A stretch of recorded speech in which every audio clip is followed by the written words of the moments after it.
ചേട്ടാ ICU എന്താണ്? ICU എന്ന് പറഞ്ഞു കഴിഞ്ഞാൽ ജനറൽ ഹോസ്പിറ്റലിൽ സീരിയസ് ആയിട്ട് വന്നുള്ള ആൾക്കാരെ കിടക്കുന്ന സ്ഥലം. ഇൻറ്റൻസീവ് കെയർ യൂണിറ്റ് ആണെന്ന് അറിയാം. അണുബാധ വരാതിരിക്കാൻ വേണ്ടിയിട്ടാണ് നമ്മൾ ICUയിൽ അഡ്മിറ്റ് ചെയ്യുന്നത്. ICU പ്രധാനപ്പെട്ട ഒരു ഹോസ്പിറ്റലിനെ സംബന്ധിച്ചിടത്തോളം അത്യന്താപേക്ഷിതമായ ഘടകമാണ്. ICU എന്ന് പറഞ്ഞാൽ നമുക്ക് പെട്ടെന്നുള്ള അസുഖം വരുമ്പോൾ അഡ്മിറ്റ് ചെയ്യണ ഒരു കാഷ്വാലിറ്റിയിൽ നിന്ന് അഡ്മിറ്റ് ചെയ്യണ സംഭവമാണത്. ഹോസ്പിറ്റലാണ് ICUവിൽ രോഗികളെ അത്യാസന്ന നിലയിൽ വരും ക്രിട്ടിക്കലായിട്ടുള്ള കിടത്തുന്ന സ്ഥലം.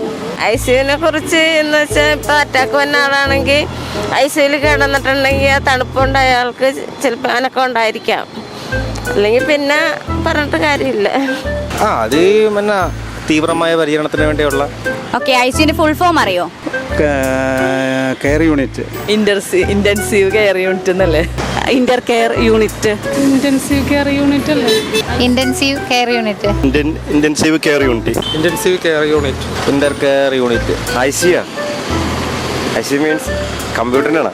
WHO world health organisation. WHO എന്ന് പറഞ്ഞാൽ പിടിയില്ല. World health organisation. No idea. World health organisation. World health world health organisation. WHO അറിയില്ല. വേൾഡ് WHO അല്ലേ? അടുത്ത് ഓഫീസാന്ന് തോന്നുന്നു. WHO എനിക്കറിയില്ല, മറന്നുപോയി പെട്ടെന്ന്. WHO world health organisation. Biomedical waste എന്താണെന്നറിയോ? ബയോമെഡിക്കൽ വേസ്റ്റ് എന്ന് പറഞ്ഞാൽ നമ്മൾ ഉപയോഗശൂന്യമായിട്ട് പോകുന്ന സാധനത്തെ നശിപ്പിച്ച് കളയുന്ന ഒരു സംവിധാനം. BMW എന്താ? BMW ഒരു കാർ. BMW ഇല്ല.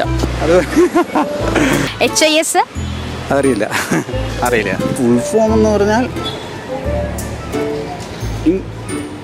ഇല്ല, അറിയില്ല. HIS ഹ്യൂമൻ അതറിയില്ല. ഇമ്മ്യൂണിറ്റി അങ്ങനെ ഉണ്ടല്ലേ?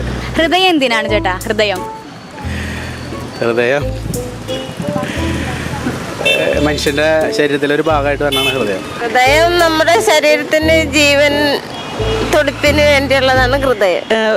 രക്തം പമ്പ് ചെയ്യാനായിട്ടുള്ള ഒരു ഉപകരണമാണ് ഹൃദയം. നമ്മളെ നല്ലതിന് വേണ്ടി നമ്മുടെ ശരീരത്തിലെ 5 പ്രധാനപ്പെട്ടുള്ള ബോഡി പാർട്സ് എന്തൊക്കെയാണ്? ഹാർട്ട്, ലിവർ, കിഡ്നി, പിന്നെന്താ? ഹൃദയം, കിഡ്നി, ലിവർ, ബാക്ക് ബോൺ, കണ്ടല്, ഞരമ്പ്, ചെവി, ലിവർ, ഹാർട്ട്, പിന്നെ പാൻക്രിയാസ്, ചെവി, മൂക്ക്, അങ്ങനെയുള്ള ഇതൊക്കെ അല്ലേ?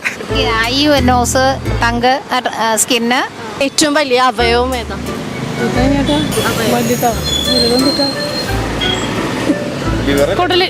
മെയിൻ പാർട്സ് എന്ന് പറയുമ്പോൾ ഇഷ്ടം പോലെ ഉണ്ടല്ലോ. എന്നാലും ഇപ്പം എന്താ ഉദ്ദേശിച്ചത്? Brain, heart, lungs, liver.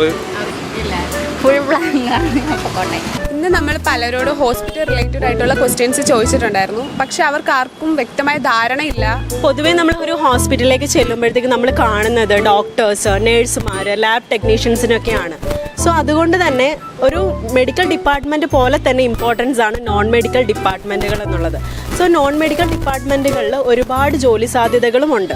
ഇതിനായിട്ടൊരു course തന്നെയുണ്ട്, hospital administration. Hospital administration course പഠിച്ചതുകൊണ്ട് ഹോസ്പിറ്റലുകളിൽ മാത്രമല്ല മറ്റു മേഖലകളിലും ഇതിന് ഓപ്പർച്യൂണിറ്റീസ് ഉണ്ട്.